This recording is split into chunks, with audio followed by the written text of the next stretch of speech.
नमस्कार। अगर आपको हमारा चैनल देखते हुए कुछ टाइम हो गया है तो आपने शायद कई बार सोचा होगा कि हमारे आसपास दुनिया कितनी बड़ी है।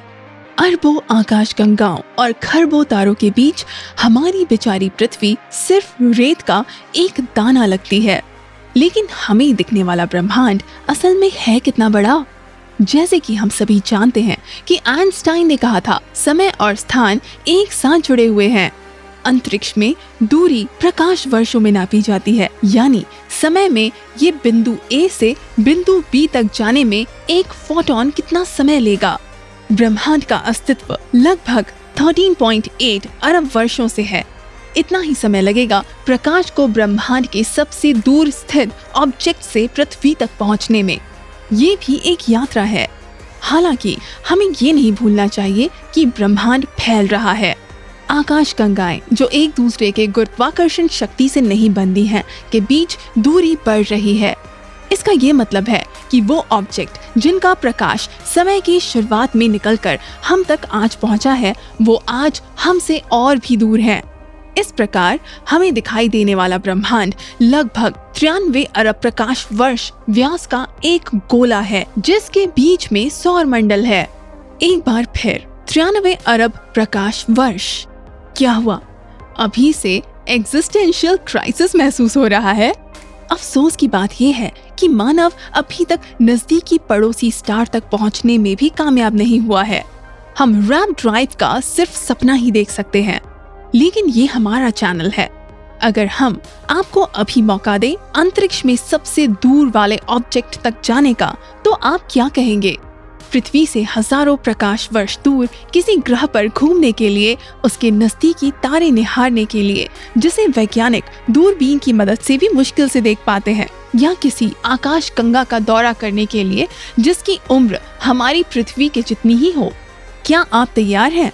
चलो अपनी सीट बेल्ट बांध लो, चलते हैं।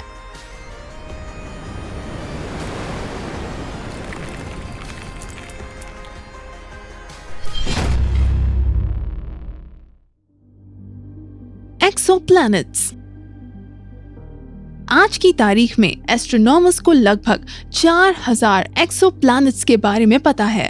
अभी तक हम ऐसा मानते हैं कि कोई भी तारा अकेला नहीं रहता, इसलिए हमारे सूरज की तरह उसके पास भी अपने प्लैनेट्स होने चाहिए। हालांकि दूरबीन की मदद से उन्हें देख पाना मुमकिन नहीं है, क्योंकि ग्रह अपने आप में बहुत छोटे होते हैं और उनमें से अपना कोई प्रकाश नहीं निकलता। इसलिए ऐसे दूर और डिम ऑब्जेक्ट्स को खोजने के लिए वैज्ञानिकों ने दूसरे तरीकों का उपयोग करने का फैसला किया। उनमें से सबसे लोकप्रिय ट्रांजिट मेथड है। जब कोई एक्सोप्लैनेट अपने तारे के चारों ओर घूमता है, तो वो उस तारे की डिस्क के सामने से गुजरता है।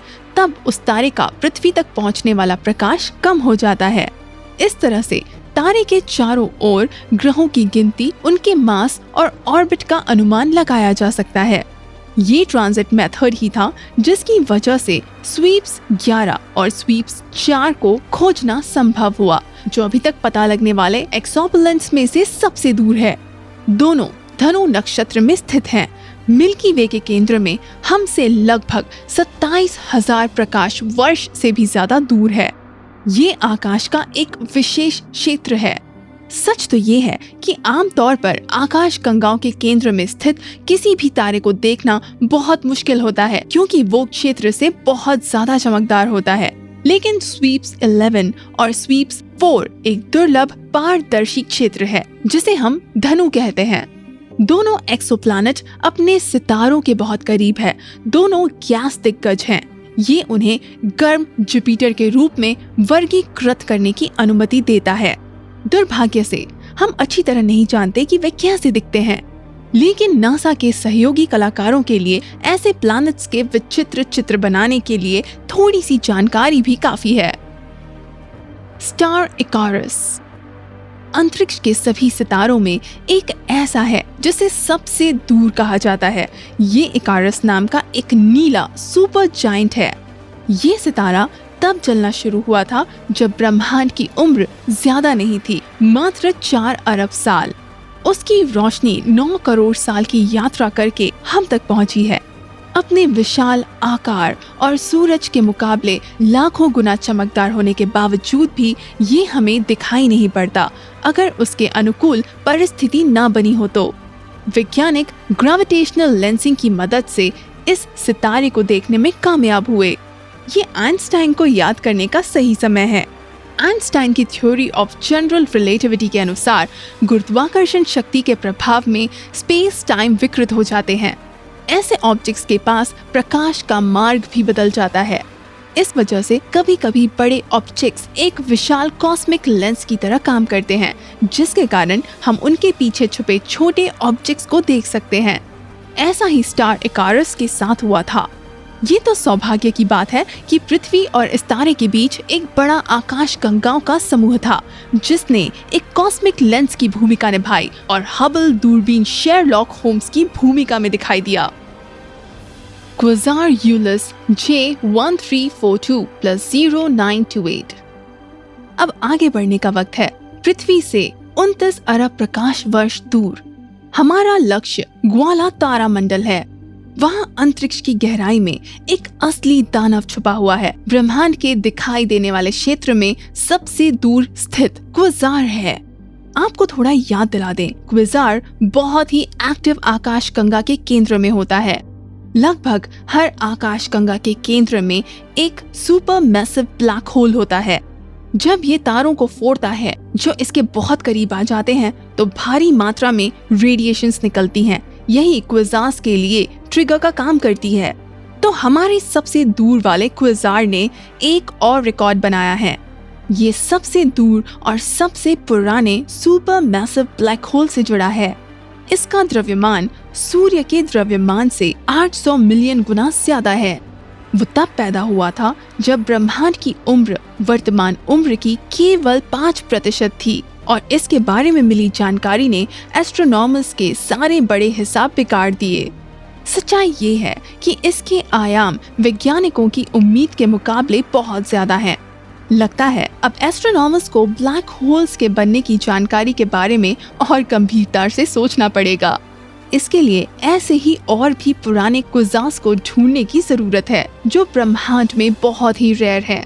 शोधकर्ताओं को इस तरह की वस्तु को खोजने के लिए पृथ्वी से दिखाई देने वाले आकाश के 10वें हिस्से को स्कैन करना पड़ेगा। ये तो अच्छा है कि वो हमसे बहुत दूर है। जरा सोचिए कि उसके आसपास कितना बवंडर मच रहा होगा। गैलेक्सी GNZ11 बहुत समय पहले बहुत दूर एक आकाशगंगा में। ये डायलॉग स्टार वॉर्स मूवी का तो नहीं है।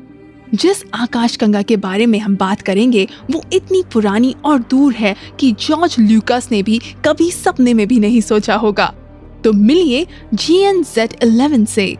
ये ऑब्जेक्ट अंतरिक्ष में सबसे दूर है, पृथ्वी से लगभग 32 अरब प्रकाश वर्ष दूर। ये उम्मीद से भी ज्यादा चमकदार आकाशगंगा है जो मिल्की वे की तुलना में 20 गुना तेजी से नए सितारे पैदा कर रही है। इसका आयाम मामूली लगता है। ये हमारी आकाशगंगा से 25 गुना छोटी है और इसका द्रव्यमान मिल्की वे के द्रव्यमान का केवल 1% है। लेकिन GNZ11 के मामले में कठोर नहीं बनते। इसको उम्र के मामले में थोड़ा डिस्काउंट दे देते हैं। आखिर ये ब्रह्मांड के जन्म के 200-300 करोड़ साल बाद जो बनी थी। इसके साथ हम अपनी रेटिंग समाप्त करते हैं। देखने के लिए धन्यवाद दोस्तों। अगर हम अंतरिक्ष की सबसे गहरी गहराई में भी देखते हैं तो हमें वहाँ क्या दिखेगा? जब नई टेलीस्कोप जेम्स वेब हबल की जगह ले लेगी तो हमें ब्रह्मांड में कई ऐसे ऑब्जेक्ट्स दिखेंगे जिनके मुकाबले ऐसा लगेगा कि हम GNZ11 को हाथ से पकड़ सकते हैं। हालांकि हमारी इस शोध की भी एक सीमा है। अंत में हम ब्रह्मांड की सीमा तक पहुंच जाएंगे जिसे रेलिक रेडिएशन की सतह कहा जाता है। आपको याद तो होगा ही, रेलिक रेडिएशन सबसे प्राचीन प्रकाश है जो बिग बैंग से केवल 3,80,000 साल बाद दिखाई दिया था। जब ब्रह्मांड जो पहले बहुत गर्म था ठंडा हो गया और पारदर्शी हो गया, तब प्रकाश के फोटोन अपनी यात्रा पर निकल पड़े और वे अभी भी वैसे ही यात्रा कर रहे हैं। अंतरिक्ष का वो क्षेत्र जिसमें रेलिक रेडिएशन सबसे पहले निकली थी, लास्ट स्कैटरिंग की सतह है जिसने हमें हर तरफ से घेरा हुआ है। हम इस गोले के अंदर हैं, मानो कांच की गेंद के अंदर अपना घर बना के रह रहे हैं। यहाँ अंदर अंतरिक्ष पारदर्शी है, लेकिन उस सीमा के बाहर प्लाज्मा अभी भी वैसा ही है और वहाँ हम देख नहीं पाएंगे। लेकिन उदास मत होइए, क्योंकि हमारे पास एक विशाल अद्भुत दुनिया है जिसे हमें पूरी तरह जानने में भी हमें अभी बहुत साल लगेंगे। और अब मुझे थोड़ी देर के लिए अनुमति दें, एक बार फिर मिलेंगे।